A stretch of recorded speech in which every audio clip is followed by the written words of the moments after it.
Paul's letter to the Corinthians considers how we know things that are spiritual. The structure of today's Psalm 145 grows out of roots in the Hebrew language, and the Gospel from Luke 4 makes the point of Jesus' authority. My personal reflection on these passages leads me to consider them in reverse order. The acclamation before the Gospel is borrowed from another instance where the crowd was filled with fear and amazement by Jesus' intervention. The Gospel itself considers Jesus' authority both in terms of his teaching and his power over unclean spirits. I was reminded of the reading The Exorcist many years ago. A young Catholic imagination could create much more fearful demonic images than any movie could attempt to portray. Over time, it struck me that it was much easier for me to picture the forces of evil than to create mental pictures of God.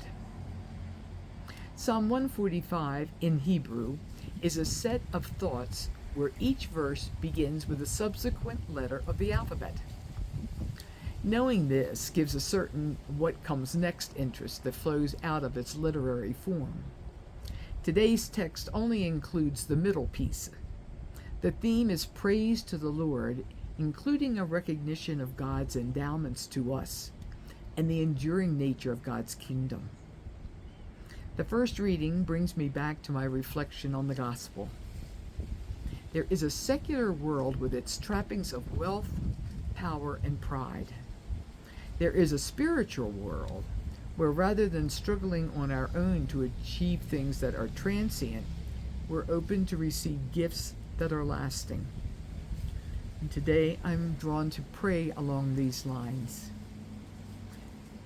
Dear gracious and merciful God, I pray for the strength not to be drawn into complicity with the selfish life.